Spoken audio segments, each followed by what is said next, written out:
Que dia feliz há de ser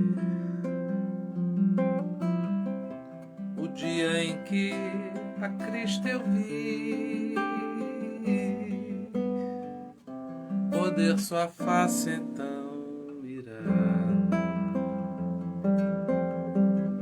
seu sorriso lindo contemplar. Eu verei em suas mãos as marcas do amor que com ele sempre estarão. Oh, sim, foi por mim, oh, foi por você também que Jesus ferido foi na cruz para nos redimir.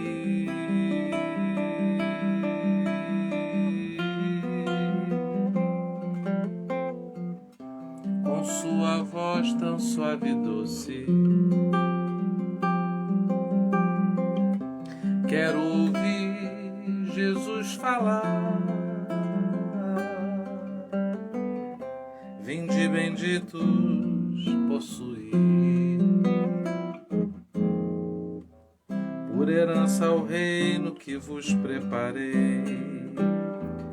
Se você também quiser com Cristo no céu cantar, entregue hoje o seu coração.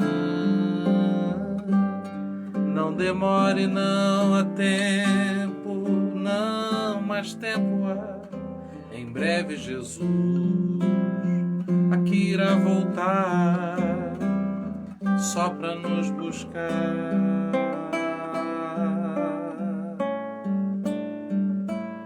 Se você também quiser com Cristo no céu cantar, entregue, pois, hoje o seu coração. Não demore, não há tempo, não mais tempo há. Em breve Jesus que irá voltar só para nos buscar.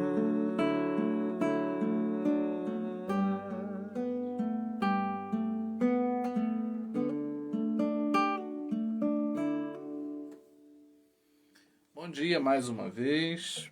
Agora nós vamos ter nosso estudo bíblico e hoje vai ser a segunda parte.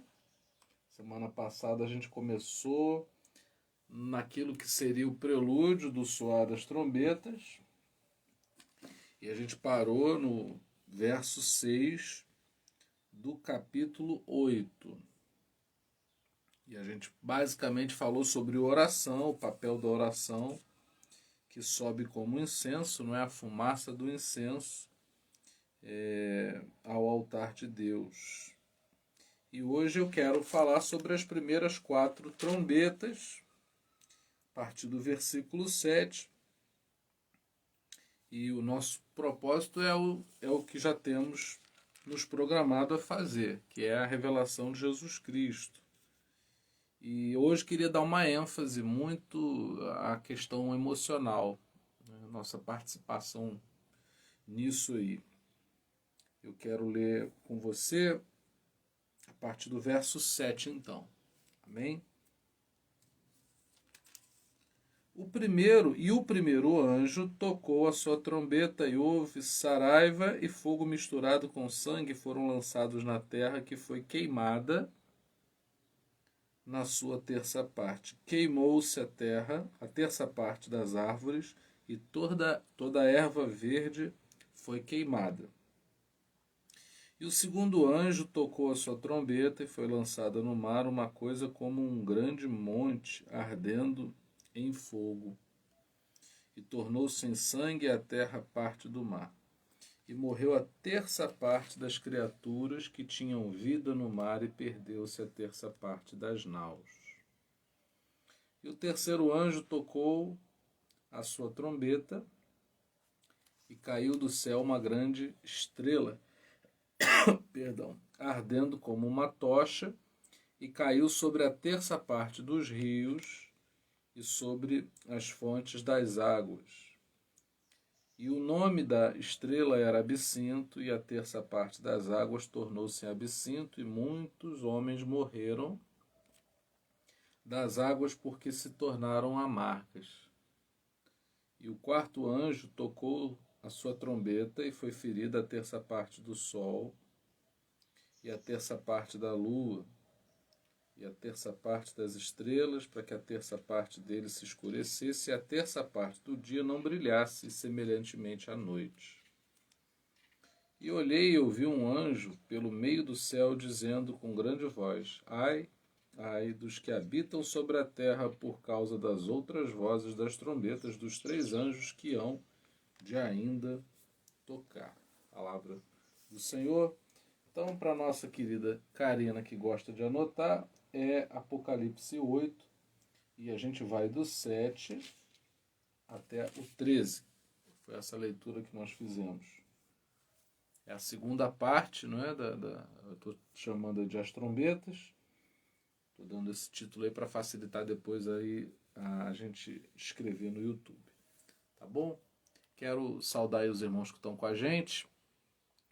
Karina, Marta, Vânia, Ariadne, Marcinha, Lu, Adelaide, Daniela está por aí também.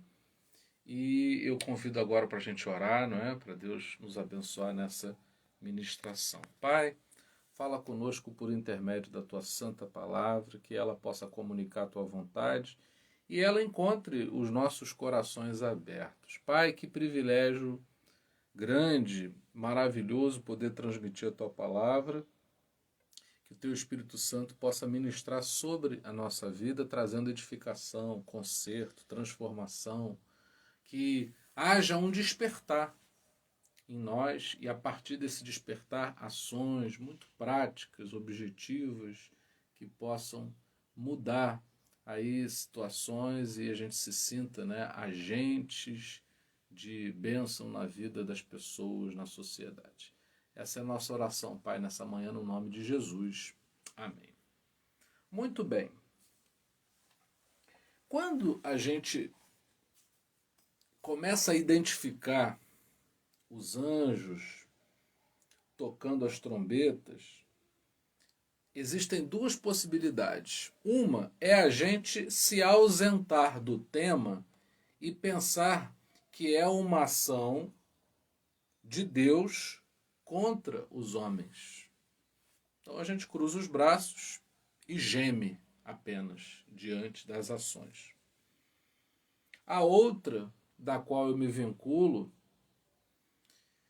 é quando você percebe que tudo que ele relata que acontece, e realmente há constatação aí de outras engrenagens aí de estudos sobre isso, a respeito disso, que vão confirmar, né, a erva verde, a poluição dos mares, enfim, tudo que está aqui, de alguma maneira, a gente sabe que está acontecendo. Agora a questão toda aqui é a seguinte: eu posso entender que Deus está castigando a terra, não acredito, como posso entender que o que está acontecendo, na verdade, é um resultado do que a gente está fazendo. E aí a minha proposta hoje aqui é a gente pensar numa breve reflexão que talvez você que mora em prédio pouco possa influenciar assim substancialmente a preservação do meio ambiente. Fica difícil que essa responsabilidade seja carregada por um ou por outro ou por um pequeno grupo. Mas a minha proposta hoje aqui é pensar que tipo de evangelho a gente tem sido para as pessoas próximas, talvez não tão próximas, para a nossa parentela, para o estranho que esbarra com a gente.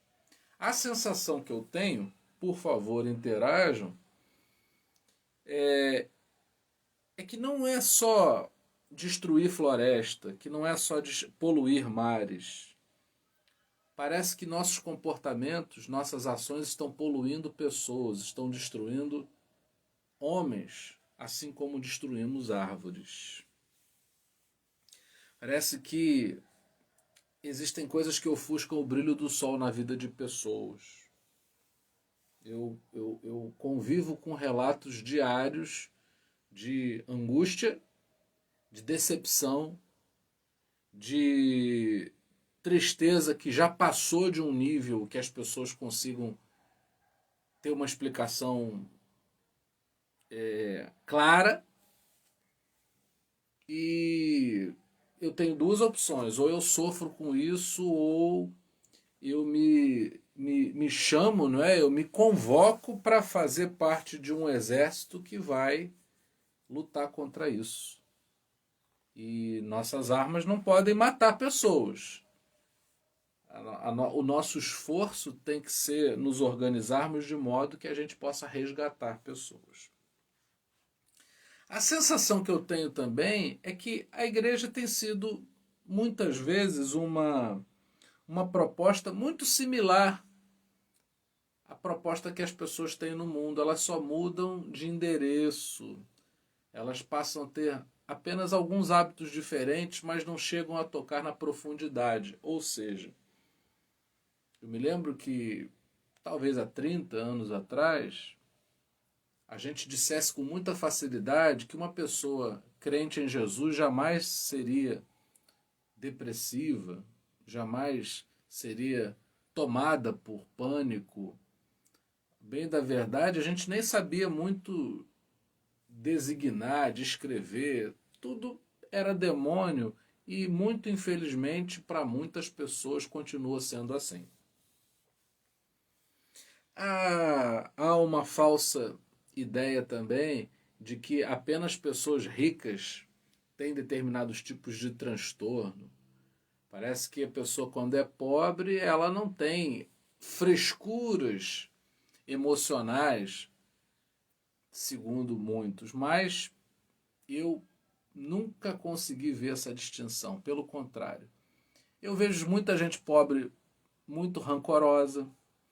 Eu vejo as pessoas, de uma maneira geral, terem dificuldade de liberar perdão. Eu vejo as pessoas com uma amargura. Quando eu vejo que as águas se tornaram amargas, eu estou vendo muita gente que está bebendo dessa amargura e está sendo amarga na sua existência, todos os dias. Eu sei que não estou sozinho. Eu sei que não estou sozinho nisso. Eu sei que você está vendo isso também. Agora, ou a gente se apaixona por ser igreja de modo a sermos ativos nisso, ou vai ficar muito difícil.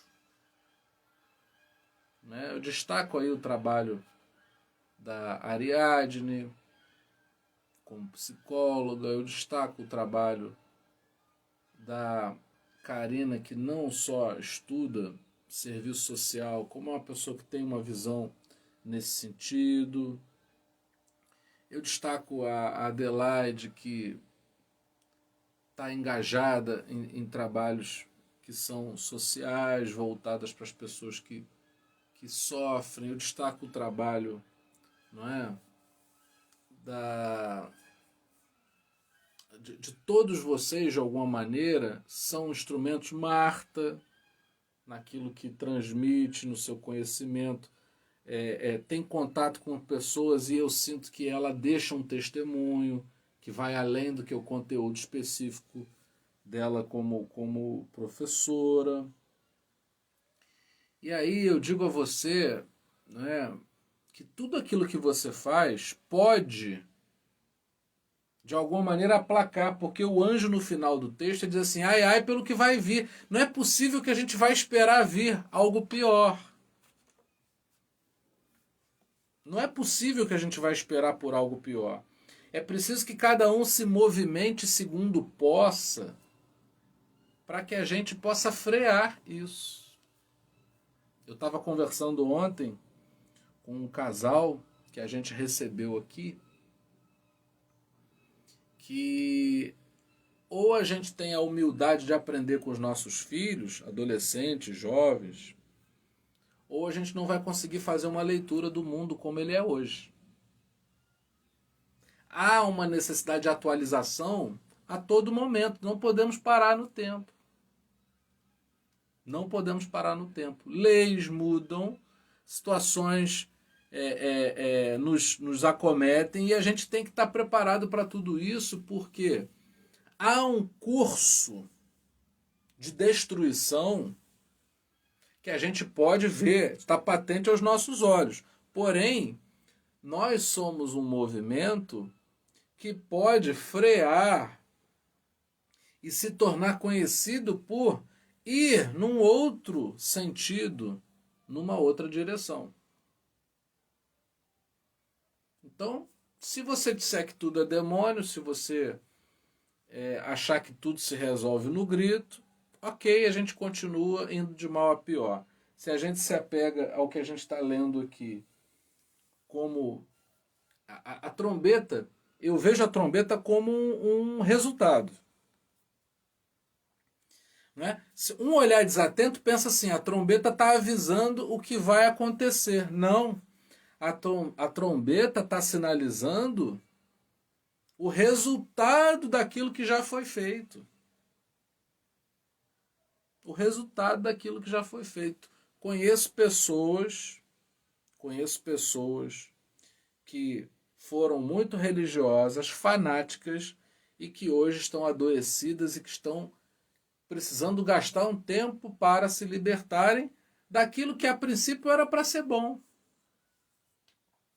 A gente tem que tomar muito cuidado com isso. Muitas vezes a gente diz assim, que bênção, fulano entrou para a igreja, agora está indo em todos os cultos da igreja, está em todas as programações. Não necessariamente a pessoa está sendo conduzida à transformação, à libertação, à cura. Isso tem que estar muito claro para nós. O nome Terapia de Cristo é justamente uma lembrança sempre atenta à necessidade de transformação, que vai requerer de nós esforço. Todos os dias eu ouço alguém dizendo assim, eu preciso mudar. Mas aí você avalia a maneira como a pessoa lida com isso. Com ativismo religioso. Aliás, eu sinto que a proposta religiosa ela é muitas vezes o contexto, né, no qual o pastor ele procura inserir pessoas. O objetivo não é que você se insira na igreja, é que você, a partir do que você aprende num grupo que se reúne, o que você pode fazer pelas pessoas fora da igreja. Não é viver num gueto, não é viver num grupo fechado. Ah, agora eu faço parte desse grupo fechado, tá tudo certo. Não. É a gente conseguir promover ajuda em todas as circunstâncias, principalmente fora desse espaço. Eu sempre ouvi e vi com os meus próprios olhos a igreja negar ajuda ao de fora e sempre abraçar o de dentro, e mesmo assim com muita deficiência. Por quê? Porque parece que a gente não tem um discurso voltado para o mundo, para melhorar o mundo. Parece que a gente cruza os braços e vê os anjos com as trombetas e diz assim, isso já estava marcado para acontecer, daqui a pouco a gente está longe daqui. Ora, se você soubesse que viria alguma coisa pior do que o que a gente já está vivendo hoje, você não ia preparar a sua casa? Você não ia amar os seus filhos a ponto que eles não sentissem essa amargura? Enfim, tomemos atenção e despertemos para isso, para que a gente possa ter uma atitude diferente. E creio que Deus vai usar a cada um de nós de maneira muito criativa. Deixa eu ler aqui o que vocês estão falando. Bom, a Ariadne está dizendo, precisamos nos atualizar para entender, acolher e orientar. Então isso exige esforço mesmo da nossa parte. Adelaide está dizendo, tem pessoas que estão com os ouvidos tapados com medo de ouvir as trombetas. Aí não vem que as trombetas já estão tocando a cada dia através de situações que estão nos acontecendo. Exatamente. Parece que ouvir a trombeta do que está por vir tapa os ouvidos para que a gente não ouça o barulho que já está acontecendo. A Marta está dizendo, muita gente deturpa as escrituras. Porque às vezes é conveniente, né? Eu chegar no domingo de manhã e ao invés de te dar um consolo, te dar uma responsabilidade, você diz assim, não, eu já tenho responsabilidade demais, então eu quero o consolo. Qual é o consolo? Tudo vai dar errado, o mundo vai ser destruído e eu vou ser poupado. Eu? Mas por que eu sou melhor do que as outras pessoas? Porque as outras pessoas vão para um determinado espaço físico e ali congregam? Não, eu não sou melhor do que ninguém. Mas eu sinto que com aquilo que eu tenho, eu posso ser útil. Eu posso ser útil. Todos nós, naquilo que nós fazemos, nós podemos ser muito úteis.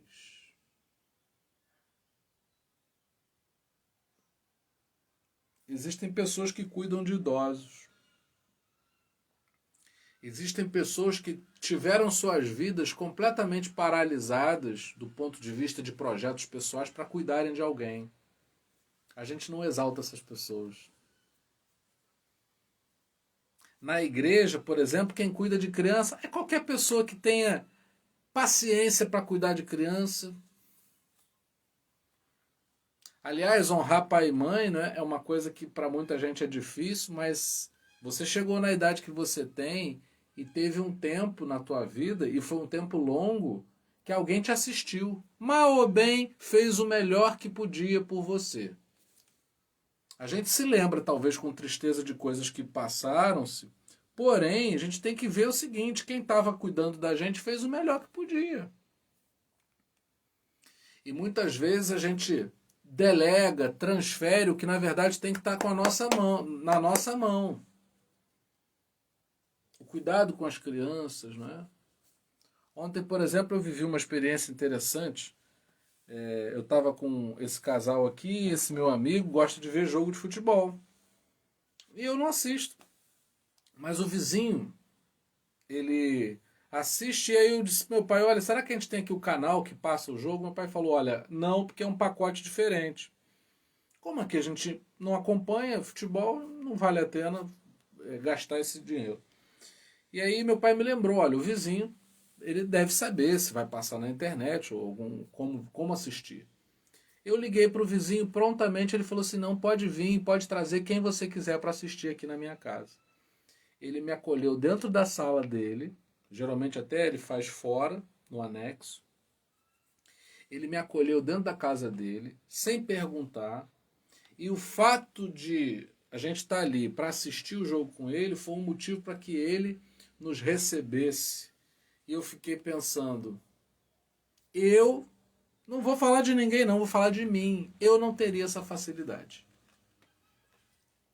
Ele foi acolhedor por causa de time de futebol, por causa de futebol, por causa de esporte, entretenimento. Ele foi acolhedor.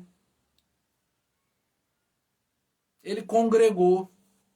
E eu acredito, me perdoe se vai soar estranho o que eu vou dizer, mas eu acredito que ali houve um culto ao Senhor, porque pessoas se juntaram e não foi para fazer nada, a não ser estarem juntas e aquecerem-se com o calor humano. É um problema para as pessoas entenderem que culto não é só quando tem uma liturgia religiosa, que culto é estar junto, estar bem, de maneira saudável, acolhedora. O meu desejo era receber bem o casal, não é? Eu vou apresentar daqui a algum tempo o filho deles que nasceu, tem 4 meses. Eu tive uma participação muito grande na vida desse meu amigo, porque eu fui professor de adolescentes dele. E era aniversário dele, eu falei, rapaz, eu não vou poder estar contigo, a gente está aqui em Itaipuaçu, a gente não vai tanto a Niterói assim, mas eu quero te receber aqui e você vai ter um dia muito bom. Tivemos um dia maravilhoso. Não foi um culto? Não celebramos a vida? Diante de tanta amargura, diante de tanta morte, diante de tanta depressão, diante de tanta ansiedade, não fizemos alguma coisa? Olha, se você não deixar alguém sozinho, se você acolher alguém com você que está solitário, na melancolia, na angústia, na tristeza, você já está fazendo algo que está salvando pessoas. Deixa eu ler aqui o que vocês estão dizendo. Marta está dizendo assim: já ouvi muitas pessoas falarem que não podemos nos misturar com pessoas que ainda não conhecem o Senhor porque é sentar na mesa dos escarnecedores. Mas como conhecerão o Senhor se nós não estivermos brilhando entre eles? A gente fica à margem das pessoas. É como se nós estivéssemos deixando as pessoas num mar de amargura para vivermos o nosso paraíso particular. Se você não deseja o céu para todos e você quer fazer da sua fé um lugar confortável em que você será poupado e vai ter o céu, eu desconfio um pouco do evangelho, da maneira como você vê o Senhor.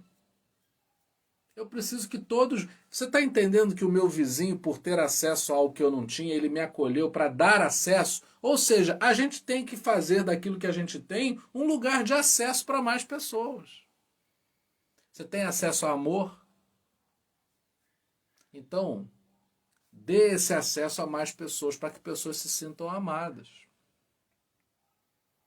Às vezes eu recebo... às vezes eu tô, não é? Eu tenho andado muito interessado na coisa do adolescente, não é? Porque é a idade das minhas filhas. Então eu agora, principalmente nesse retorno, né? Devagarzinho pós-pandemia. Então o que acontece? Eu procuro perceber, né, os outros adolescentes e vejo uma carência muito grande. E eu quero acolhê-los. Quero que o fato de eu ser família, com a minha família, possa levar um pouquinho desse sabor de família para outras famílias.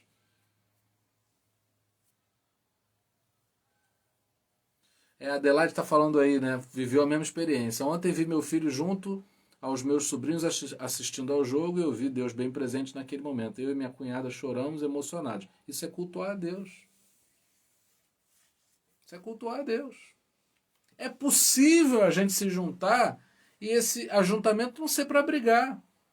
Não seja para falar do que a gente tem em comum do ponto de vista religioso, porque isso dá até problema, não é?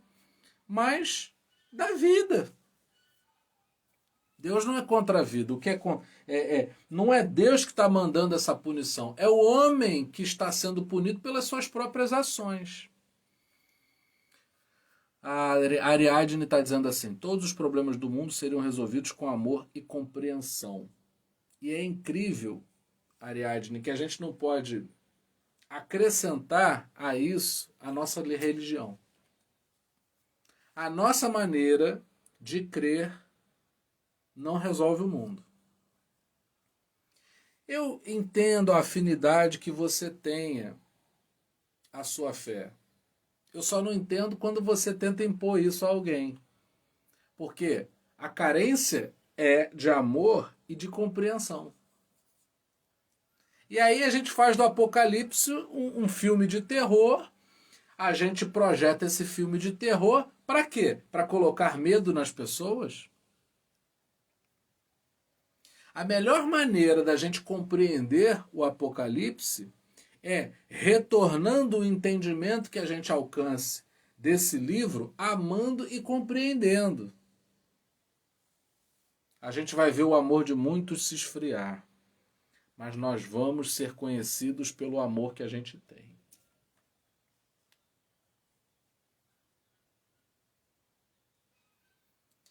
A Bíblia que muita gente vai ler é conhecer você e aí, a partir de você, ter uma referência a respeito do amor de Deus. Muita gente tem dificuldade de chamar Deus de pai porque teve problema com a paternidade. não é? E aí a gente corrige isso quando a gente vai dando referências, não é? O que diz lá no livro de Oséias acerca de cordas humanas. Atraí-os com cordas humanas. Ou seja, Deus é Deus, mas atrai a humanidade ao seu amor através de seres humanos amados por ele. Então, à medida que você recebe a graça, você é essa graça na vida de alguém. Sempre, a Ariadne está dizendo assim, sempre me incomodou essa imposição e me diziam que se eu não fizesse desse jeito, estava mandando as pessoas para o inferno. Ué, pior inferno do que o que muitas pessoas já estão vivendo? Como é que a gente vai lidar com uma sociedade como a nossa, brasileira, que perdeu 600 mil pessoas? Se você pensar em 600 mil pessoas, nós somos, sei lá, mais de 200 milhões de habitantes no Brasil. Porém, se você pegar a representação, vai no mínimo chegar a alguém que você conhece. Vai no mínimo chegar a alguém que talvez você tinha um vínculo maior. Não dói? Vocês acham que esse luto não vai doer agora e talvez vai perdurar? E aí o que fazer? É fazer o contrário desses anjos. A gente tem que ser o anjo que vai soar a trombeta do amor e da compreensão. Que vai frear e vai dizer o seguinte, não vai, não é tudo amargo, porque você não vai ser amargo. Não é tudo destruição, porque você não vai ser destruição. Não é tudo não é tudo corrompido, porque você não vai ser corrompido e vai criar ali uma abertura para o fluir. Você será um afluente. Essa é a proposta. Não é cruzar os braços e assistir de camarote o mundo ser destruído. É se oferecer, se entregar à reconstrução naquilo que você fizer. Não é para todo mundo ser pastor, ser sacerdote, não é? Mas naquilo que você se sente escolhido por Deus para ser para tornar essas águas limpas e não amargas como muitos têm provado. É ser a psicóloga que vai fazer a diferença para pessoas que tiveram experiências ruins com terapia. É ser o profissional que vai tirar simplesmente a imagem ruim que as pessoas tiveram de outros profissionais no mesmo ramo. E sem se esgotar, se esganar pensando que o que faz é pouco. É tudo o que fizermos. É tudo o que pudermos. Vai estar muito bom. Então, quando a gente se entrega a esse amor que esfriou no coração de muitos, mas aquece o nosso coração, a gente vira o jogo. A gente vira o jogo. E temos que tomar cuidado, porque nem sempre isso é notícia. Não é? A promoção do amor não é tanto notícia quanto é a destruição, a amargura. Então a gente tem que ser um canal que vai revelar o positivo. O que aproveita a potencialidade. Não é? A gente não pode destituir as pessoas por causa das suas fraquezas, mas tentar apostar naquilo que elas fazem melhor e incentivar as pessoas. A Ariadne está dizendo assim, ontem andei de Uber e ele precisava demais ser ouvido. Ele não era uma pessoa agradável, mas pensei que precisava mostrar o amor. Eu pedi a Deus muito amor e que ele me desse palavras para a vida dele e Deus me deu. Podemos ser usados o tempo todo se permitirmos. É muito comum isso. Porque a confissão das pessoas está tão desesperada que é possível ser ouvido em qualquer lugar, de qualquer maneira. Ora, é só fazer um cálculo. Se a amargura está sendo liberada em todo o tempo, o amor também pode amar em todo o tempo. E aqui não é uma convocação para dizer uma coisa que você já sabe. é nos desafiarmos a aceitar a convocação de sermos criativos nisso. Talvez não daria tempo de entregar um convite para a pessoa ir a algum lugar que não faria sentido para a pessoa no primeiro momento, ou falar sobre a Bíblia, e é um livro que a pessoa às vezes não tem relação nenhuma, mas amar aquela pessoa naquele momento porque é o melhor que você pode fazer naquele momento. Olha, eu tenho muitas decepções com pessoas ditas crentes. E eu vejo muitas ações surpreendentes de pessoas que não são crentes. Esses dias mesmo eu recebi um relato que me surpreendeu muito. Numa religião de matriz africana, um grupo de pessoas, ao acolher uma pessoa profundamente doente psiquiátrica, não é? Se juntaram, fizeram ali se cotizaram para fazer uma vaquinha para poder pagar um psiquiatra de nome para poder ajudar aquela pessoa. Nunca podia esperar por isso. Outro dia, uma pessoa me procurou dizendo que estava se matando, naquela hora. Eu sabia que nada ia acontecer, procurei ficar calmo, foi um dia tenso para mim, mas eu tinha que mostrar ali tranquilidade para aquela pessoa, e depois ela disse: olha, pastor, aconteceu algo que eu não consigo explicar. 2 pessoas de outra religião, também de matriz africana, não me deixaram fazer aquilo. Eu confiei no poder de Deus, mas ele se demonstrou de uma maneira que eu não estava talvez preparado para receber. Há muita gente preocupada com muita coisa, menos com esse tal amor e compreensão que está em falta.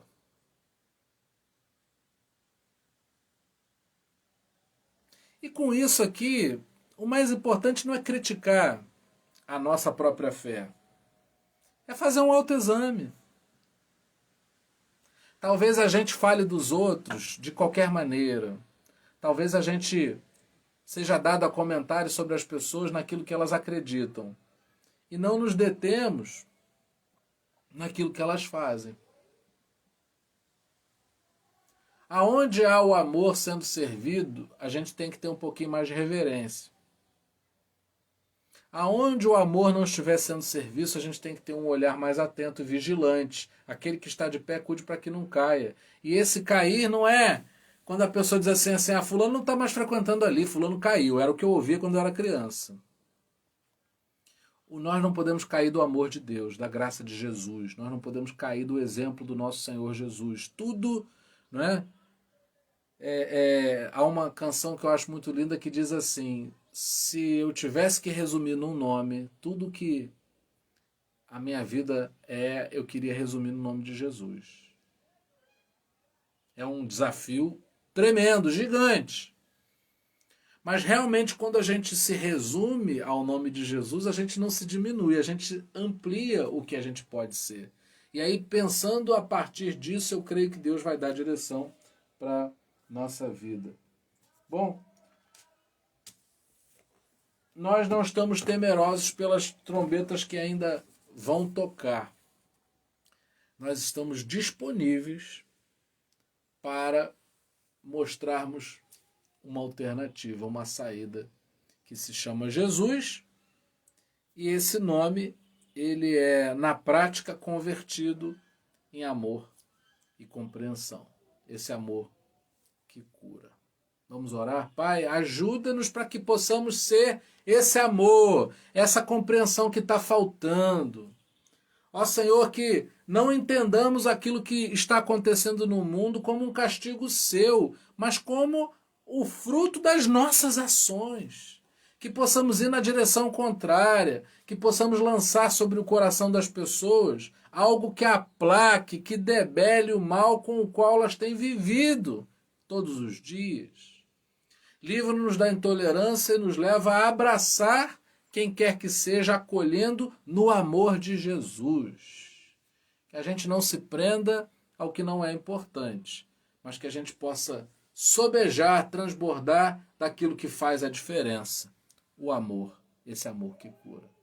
Essa é a nossa oração, Pai, no nome do Senhor Jesus.